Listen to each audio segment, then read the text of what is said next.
Motzaei Shabbos Shabbos before Yitas Kislev, getting ready for Hanukkah. So we're going to tell a quick Motzaei Shabbos story of the Baal Shem Tov. It's a very famous story, but it's one of my favorite of the Baal Shem Tov. Hey, Barbara, which is like this: from one of the most prominent Talmidim, students of the Baal Shem Tov, was a Yid, a big tzaddik called Reb Zev Kitzur. So the story is a well-known story. He was many times sent on missions for Shem Tov. And this story is that at some point in his life, Shvua Tov Aaron, at some point in his life, Reb Zev wanted to travel to Eretz Yisrael. Hey Ariel, wanted to travel to Eretz Yisrael. And as a student does, you don't go to part ways from your teacher without asking for a blessing and saying goodbye. So Reb Zev went to meet his teacher, the Holy Baal Shem Tov, and he said that the opportunity has come for him that he could go to Eretz Yisrael, and he wants the Baal Shem Tov's blessing and let him know. The Baal Shem Tov gave him his blessing, but he gave him an instruction. He said that I want you to be very careful, that he should remember to think clearly and choose his words wisely before he responds to any questions. That was the instruction he got from Baal Shem Tov. Means, and he didn't understand. He knew that it's something that's going to be revealed to him in the near future at some point, because the Baal Shem Tov never said anything just like that. So he knew there's something there. But knowing the Baal Shem Tov and having many different experiences with the Baal Shem Tov's miraculous ways, he waited for this opportunity to come and reveal itself to him. So the Reb Zev gets ready for his trip. He travels the way they would travel then all the way to Turkey, to the port, and he boards a vessel heading towards Eretz Yisrael. And on the way to Eretz Yisrael, the captain makes an unannounced stop for to pick up some things at a port, a location, and people got off the boat, and Reb Zev also got off the boat. And being a big Talmid Chacham, he went in to study Torah, and he doesn't hear the whistle for the boat, for the captain that calls him to come back to board the boat before it continues its journey to Eretz Yisrael. And he misses the ride. And when he realizes he's stuck in this location, doesn't know where he is, with the boat left. So feeling a little confused and overwhelmed, all of a sudden he meets this elderly Jew, looking pious, religious, and welcoming. And he says, "Don't worry, Rabbi Yid, there's another boat coming after Shabbos. Now it's before Shabbos. And come and spend the Shabbos with me." In some stories, it's told that he was in a deserted island where there was no people. But this story, the version I just read before Shabbos, was that he was in a city, that there was a minyan and there was a mikveh Rebecca Gudvach, and there was he spends Shabbos with this wonderful Yid who they learn Torah together and they daven together, and the person wanted to hear stories about the Baal Shem Tov, and he heard about the Baal Shem Tov and he was telling him a story. It was mamash a beautiful Shabbos he spends with this Yid, and come Sunday morning after Shabbos, after Milav Malka, the Yid walks him to the port and the boat is there, of course, ready to take him to continue his journey to Eretz Yisrael, and he's so excited to get on, and right before he's about to board the boat, the Yid grabs Reb Zev's hands and asks him, "Tell me, Reb Zev, how are the Jews doing over there in the country, in Poland, in Galicia, in Ukraine, where you come from, those areas in Eastern Europe? How is it for the Jews over there?" And he's nervous, he's going to miss the boat. He says, "Oh, everything's perfect, don't worry. God hasn't forgotten us and everything's good, Baruch Hashem." And he runs on the boat.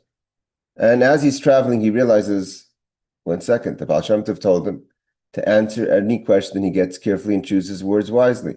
And he realized that this interaction with this person and his whole staying in Shabbos on the island and this place was to answer the question properly. In those days, the Jewish people in Europe, and especially in Poland and Ukraine, they were suffering tremendous persecution, poverty. To practice Judaism was difficult. And why didn't he answer the truth? The Baal Shem Tov asked him to be careful, and why didn't he say how difficult it is for the Jews? And he got overwhelmed, and he ran back on the next stop. Instead of going to Eretz Yisrael, he boarded a boat right back to Turkey, made his way back to the Mezebush, and walked into the Baal Shem Tov, kind of the sort, what's going to be? And the Baal Shem Tov says, "Oy, Reb Zev, I told you to choose your words wisely. Because every day our father Avram Avinu comes to God and begs God, why don't you bring the Geula? Why don't you bring the redemption? The Jewish people are suffering. Look how they're suffering. And God tells Avram Avinu, I don't forsake my children. I provide for them. And he says, no, Avram is not accepting God's answer. You have to bring the Mashiach. The Jewish people are suffering. It's time. So God says, you know what? Why don't we ask Zev? Zev Kittis is traveling to Eretz Yisrael. Why don't we ask him how the situation is? So Avram comes down in the whole situation and he meets Zev for Zev to answer and tell him the way it is that the Jewish people are suffering, but instead Zev says, Baruch Hashem, everything is good. So the Baal Shem Tov and Zev both felt the moment was lost. It's one of these hard stories sometimes to understand, but it's a wonderful story because of the desire we have for Mashiach, and we know that our fathers have not forsaken us, and God has not forsaken us. That the Mashiach is going to come. We just have to just wait, and the time is going to be hopefully very soon, and make sure that we daven and demand from Hashem, like the Rebbe would say, Ad Motzaei, we want Mashiach now. Okay, let's go on to the Shulchan Aruch for today. We are learning we're in the middle of the laws of Pesukei D'zimrah, of the songs we say before Yishtabach. Again, the tefillah is divided into different parts. And now we're discussing the laws of Pesukei D'zimrah, which is traditionally the parts that the chazan and the minyan start in shul. We have the morning blessings, where in some communities they say the morning blessings as well in the synagogue. And then starts, again, there's different nuschos, there's different customs, Sephardim, Ashkenazim, of how we start the morning prayer. The Ashkenazim start with Baruch She'amar, the blessing is the beginning, and finish the Pesukei D'zimrah with Yishtabach, where Nusach Sfard and Nusach Ari, which is Chabad Nusach, is we start with the Hodu, which is also passages of prayer, of acknowledgement. Then we go to the Baruch She'amar, the blessing. Before the Pesukei D'zimrah, we say the parts of Tehillim and Vayvarach David, we say the Shira, the song of the sea, and then we say the Yishtabach, and then we have the two blessings that we say before the Shema. We say the full Shema, the Goal Yisrael, the Amidah, and then the part after the Amidah, which is again various mischas, the day-to-day song, the Tachnun, the confession, and the Ein Kelokenu Aleinu, etc. Okay, so now the question is like this, and this is a question that some people have different opinions, different customs, but we're going to learn it the way the Kitzur Shulchan Aruch says, which is what we're studying, and I'll give in afterwards what Chabad custom is. So we're holding in 14, Law 6. Im ichar milava lebeis hakneses. A person, it happens, comes late to shul. You know, the great mitzvah, the opportunity to be from the first 10 people in shul, and especially the first person in shul. But sometimes it happens, we come late to shul, we come late to the minyan. So im ichar milava lebeis hakneses ad la'achshe tzchilu atzibur lispal. By the time you come to shul, the minyan started to daven, to pray. And if you're going to continue to pray according to the custom of how we pray the different tefillot, the different prayers, so you're going to be behind because you came late, and you're going to continue to be behind, and therefore, the main tefillah, which is the Amidah, the stand-up tefillah, which is after the Shema, which is the time which is most important to daven with a minyan, with a congregation. But if you're going to continue to try to catch up, you're never going to be able to catch up enough if the minyan goes at a pace and you daven at a pace where you'll daven the Shemoneh Esrei with the minyan. It means if you could come to the shul, and the chazan is today, anyone who's keeping with the Tanya Yomi, the Tanya daily, so the Tanya for today, meaning Sunday morning's Tanya, the 17th of Kislev, is the Tanya where the Alter Rebbe talks about how one should daven and what speed, and when if a person's in a rush. It's the end of Tanya talks very much about the Alter Rebbe being very disappointed with the situation where people are forcing the congregation to daven at a faster pace because they're in a rush, and where the Alter Rebbe says better daven yourself and miss parts of the minyan than to jump to the Amud and daven fast. But so let's say you're in a situation where whatever the scenario is, you're not going to be able to catch up. V'ha'ikr, and here the Shulchan Aruch says, when it comes to tefillah, when it comes to prayer, the main thing is she's spal Shemoneh Esrei metzibur. The person, he or she, should try to daven with the minyan, the Amidah, the Shemoneh Esrei. Akein yoichel ledalik hashay yisbar. So then the idea is like this. So the Kitzur says that you could skip parts of the davening, as will be explained how one skips and what you can and cannot skip. And by skipping, that will allow you to catch up. Okay. Now he starts immediately like this. Birchas al netilas yadayim, the bracha you make after washing your hands in the morning. Ubirchas HaTorah, the bracha we make on Torah, which is in the morning blessings. And the bracha l'kai neshama, which we speak about a lot in our Hasidic classes. The soul that you've given to me, tahori, it's pure, you've created, you formed it, you nefachta bi, you blew it into me. Those, which is mentioned in the Talmud, those blessings, the oilam tzarich l'oilam kaidim atfilah. There's no, you can't skip those blessings to catch up. So in the Netilas Yadayim, the Birchas HaTorah, and the L'kai Neshama. In Chabad, we do Netilas Yadayim first, then L'kai Neshama, and Birchas HaTorah is after the blessings, the short blessings we do in the morning. But he says, he's not mentioning the short blessings, he's mentioning the three of washing the hands, Torah, and L'kai Neshama. As we learned, we didn't personally learn, as is discussed in chapter 7 in the morning blessings. And therefore, like I said, some people say the morning blessings at home. If you didn't say it at home, the Netilas Yadayim, L'kai Neshama, and Birchas HaTorah, the blessing on Torah, that has to be said immediately in the shul. Even if on account of saying these three prayers, when you come to shul, you'll never catch up, and therefore you will not say the Amidah with the minyan, you have to say those prayers first. Now, V'gam, another one that you can't skip. Kriya Shema, the Shema Yisrael, which is the Shema, V'hoya, and Vayomer, the three parts of the Shema. Ima brachas b'shachris, with the blessings in the morning before the Shema, which is Yotzer Or and Ahavas Olam. Tzarech le'imrim dafka kodesh Shemoneh Esrei. Again, those two sets of prayers, meaning the brachas of Krishma and Krishma, also must be said before the Shemoneh Esrei. So if you're going to say them and you're going to fall behind and not say Amidah with the minyan, then you have to say them. Which he says, how does it start the blessings? With Yotzer Or. Again, so in the Siddur, after the Yishtabach, we finish the Yishtabach with, we're going to see in a second, we say, traditionally, this is where we say the Kaddish and the Baruch Hu. After the Baruch Hu, we say Yotzer Or V'Yirechayshech. So he says, from that blessing, after the Baruch Hu, and the congregation says Baruch Hu, with the minyan. So you have to say, hold on, when we're holding, Birchas Yotzer Or, the Yotzer Or V'Yispalka Seder Ad Acher Shemoneh Esrei B'li Shum Hefsek. From Yotzer Or, which is the two blessings before the Shema, the Goyal Yisrael, and the Amidah, all have to say, you can't stop and you can't make any, you can't skip out. And the reason why is because we know that after the Shema, we say the Goyal Yisrael, which is the blessing of redemption. And the law is the blessing of redemption has to be said before the Amidah.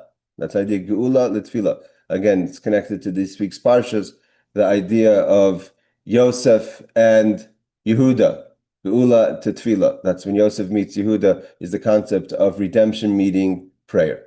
Hold on, Aaron, let's just finish the law. But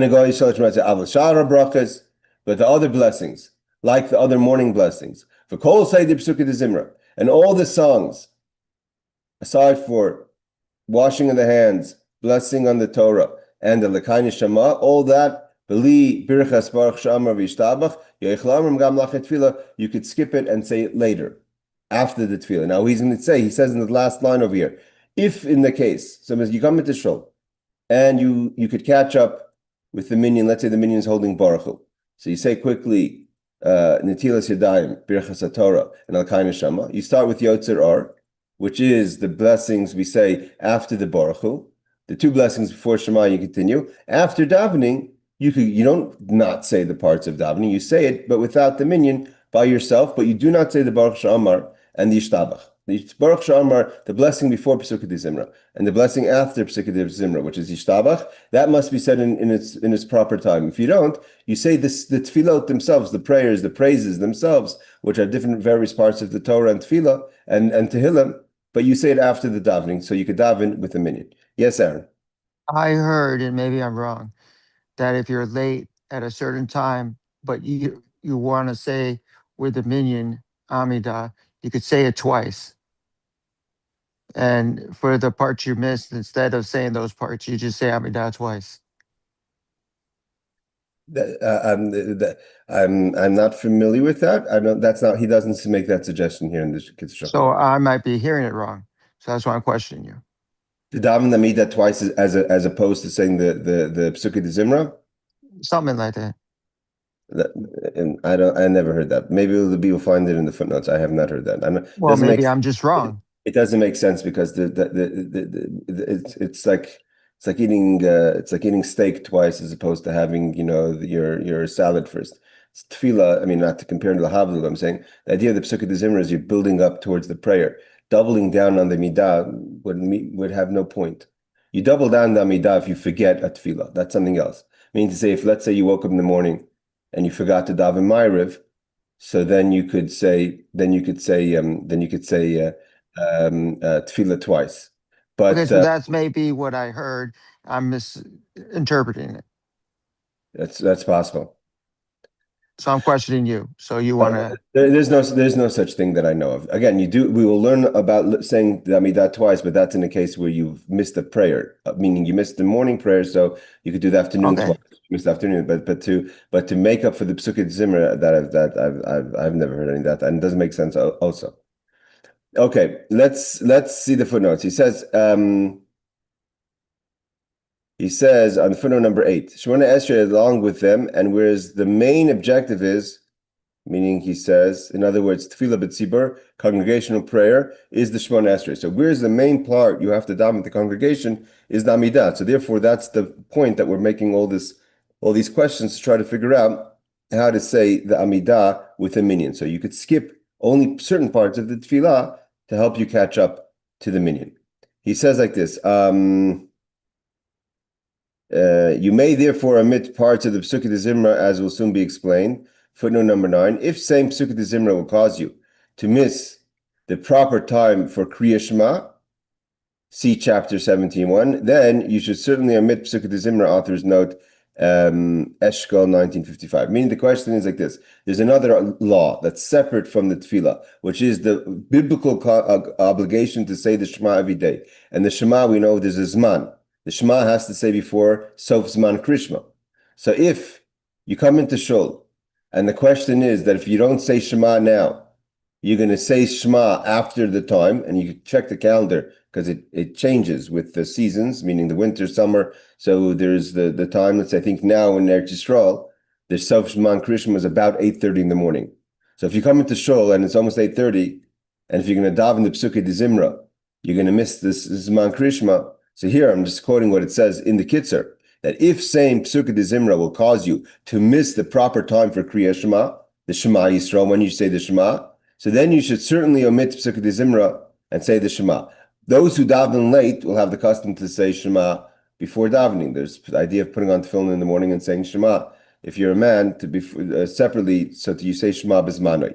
But here he's talking about, I guess, in a scenario where you're with a minyan, and maybe you could catch up in one way, but either way, if it's a question about losing the time of Shema, then just say the Shema and skip Pesukei D'zimrah. Okay, footnote number 10 is just a reference.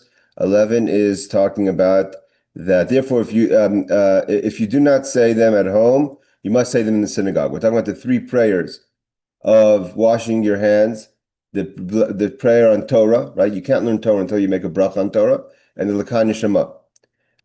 You'll be unable to pray the Shemoneh Esrei with the congregation. It means even if by saying them, you're going to be delayed to say the Amidah with the congregation, you would have to say them anyways.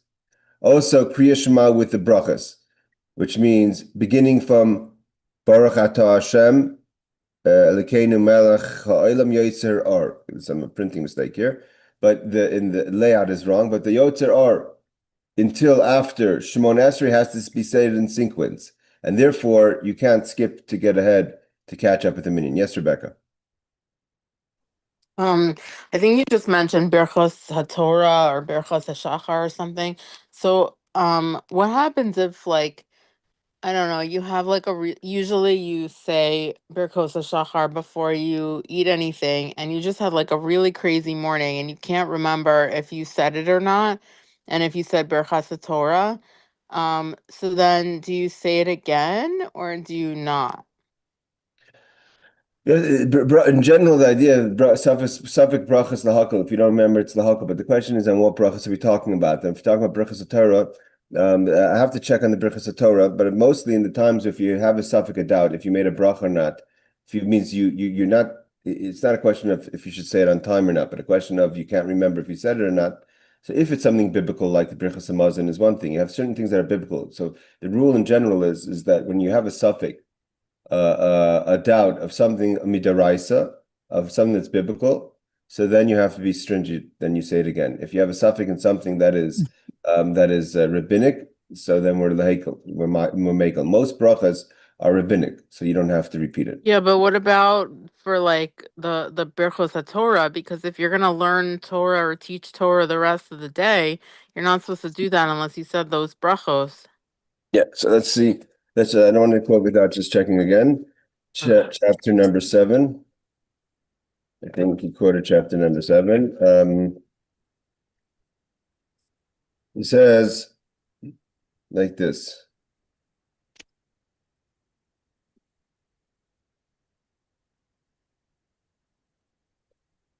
Okay, I'm going to read it in Hebrew and I'll translate it. Brachas Torah. The bracha on Torah, which Rebecca is asking, if you didn't say it before davening. If you for whatever reason did not say it, there's a question, do we say it after davening or not? So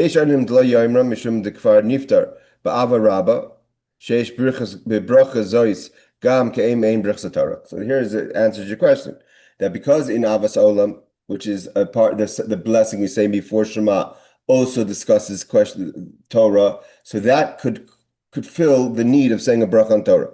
Like it says, in that bracha we say, which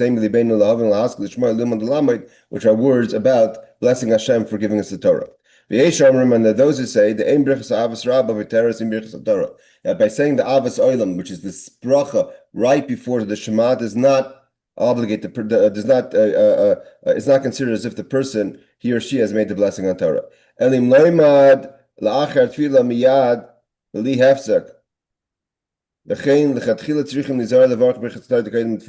person should try to be careful to make the bracha before tefillah.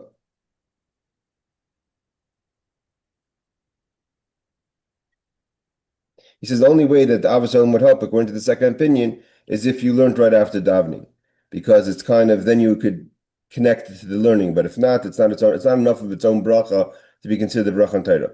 But he says with the Evid, if im shachach levarach koydem tefillah, yumad eze davar miyad achat tefillah. Im gam zoy shachach azay maspika gam kein en yitzarach levarach koyd b'chas Torah. He does not say.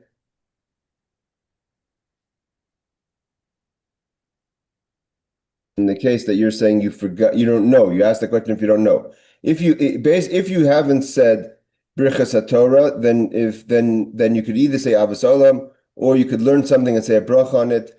But in a case of forgetting, usually the idea is if we forget on brachas, I'm almost sure Birchas HaTorah is included in that. That I'm going to check again. Just I don't want to say for sure. But if you forget Birchas HaTorah in the morning, if you said Birchas HaTorah in the morning, you don't know. Usually brachas are lahakel, are lenient, and you don't have to make a bracha if you don't know. If you don't know if you made it. But if you know that you made it, if you know that you didn't make it, then there's a question if you could use the bracha before Shema. There's a machlekes if you could use the bracha before Shema. So he says in a question of b'diavad, so best is to learn something, to say a bracha and learn something right away. To kind of the standalone brachas in the morning. But even in the opinion that says that Avos Olam is not the bracha of Torah, it's only not a bracha of Torah if you don't learn right away. If you learn right away, then you could connect it.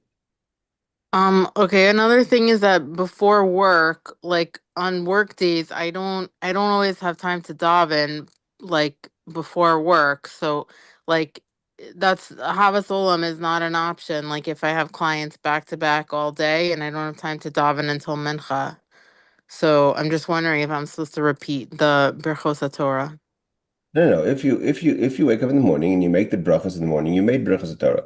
You talking about in case you don't even say brachos in the morning? Right, like if the day was so crazy that I don't remember if I said brachos in the Oh, morning or not. again, not remembering, then it's a suffix. So usually suffix brachos lahakal. If you know you didn't say it, it's something else. If you know Okay. if you don't know if you didn't say it, so usually it's suffix brachos lahakal. But if you have, Okay. I mean, brachos Torah is usually part of a group of brachos, so it's not as difficult to remember if you said it. But I can understand that can be But I that simple. mean, like, if I Yeah. don't remember if I said the whole thing or like sometimes if I'm in a strange place, if I slept somewhere new, if my routine is different, like I'm away somewhere, like so then I might forget if I said it or not. If I Okay. said all of them or not, the whole thing. Most of the times, forgetting is suffix brachos hakol, and there's also there's a concept of where you could rely on your schedule. Like we have sometimes in brachas where if you forget, then and you're really accustomed to saying it, so the chances are more that you said it than you didn't say it. We take that into account. Like for instance, after a certain point, when like right now, those in Chutz La'aretz start to say the Saint Talamot Levracha, right? So we start making the blessing for the rain. So the first few days, we could assume that if you're not sure what you did, then you did the old version. But after a certain point, we assume that you already got used to the new version, right? The new edition. So then we'll say that if you don't remember, we'll assume that you said it right. There's certain things that if you're really accustomed to doing it and you always say the brachas in the morning and just you can't remember if this time you did, so sometimes where you could use that value of what you that chances are you did because you usually do. Yeah, that makes sense because it's part of my routine. Part of your routine, exactly. Thank you. All right, let's just finish off. Where are we holding the footnotes here? You'll be unable to pray Shemoneh Esrei. Yeah, okay. So here we have also Kriya Shema with its brachos. We said Yotzar. 13 is in we're saying also Kriya Shema with its brachos, which are said during Shachar's prayers. In contrast, Shachar's prayers. In contrast to Kriya Shema and its brachos, which are said in Ma'ariv service, which we'll learn later in chapter 70. Okay. So we're talking about Shachar's. Go Can ahead. I ask it? Okay. This happens a lot when you're having brisses. So in bris, they like, especially in the Sephardic community, because I go to a lot of them. But I'm Ashkenaz. But the point is that they want to start at 9 because they want to get the most amount of people, especially if it's on Sunday. Especially if it's on Sunday. Mhm. So the point is they want to start at 9. You'll never get to Shema in the proper time. And I was told, one of my sister-in-law's kids, his whole job is to study all day. And so he tells me to hurry up and say this and don't worry about them. But do we have to remind everyone that you should start your bris, the services before the bris earlier? Or should we just go to a different minyan and then go to the bris? Or should we just say the Shema beforehand? Because this happens often, more than not. Uh, um, uh, um, Hold on a second. Give me 1 second.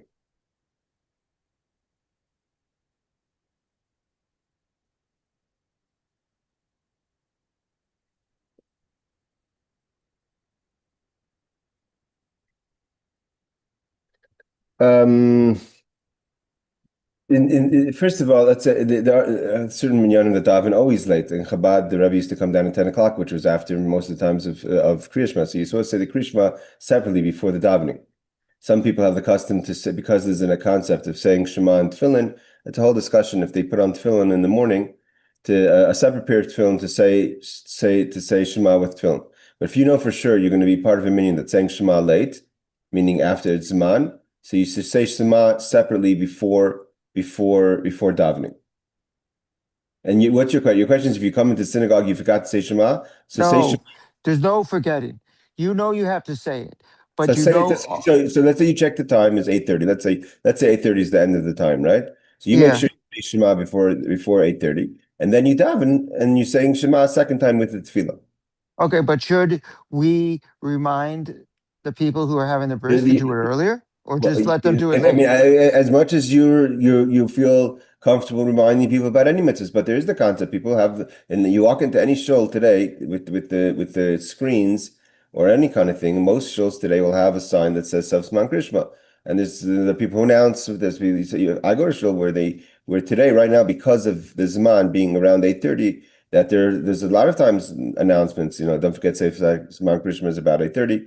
I mean, literally, the Frum radio here in Eretz Yisrael, Kol Chai, will give us the Safsman Krishma, in the mornings, reminding people to say Shema. So it's nothing wrong with reminding people. As comfortable and obviously in a way that's not too aggressive, but it's nothing wrong with saying now's get rid don't forget to say Shema. That's a normal. Okay. It's a thing that people do. Yeah. But it's okay to have the late service. It's starting at 9. Again, there's an idea of tefillah b'zman also, but if you're not doing the tefillah b'zman, Shema b'zman is biblical. The question is, if you say Shema after it's zman, it's even a question if you're fulfilling the biblical obligation of saying Shema. There's a biblical obligation to say Shema daily, the morning and the evening, right? Right, we know that. So we have to say this, and it has to be before the Zman. If it's after the Zman, it's a question if you're even fulfilling the obligation of saying the Shema on that day. So you have to say Shema before. The question is, some people put on tefillin before. There's a lot of discussion about that because he's not supposed to say tefillin, Shema without tefillin. So there are the customs of those who put on a pair of tefillin, especially to say Shema if they know they're going to daven the Shema later after the Zman. Okay, but then answer this question. You just said you had to put on tefillin, but the night Shema, you don't put on tefillin? No, because tefillin is not the Zman at night. We know that, but you just said you have to. And so you're saying the idea is that if you can wear tefillin, so it's better to be wearing tefillin when you say the Shema.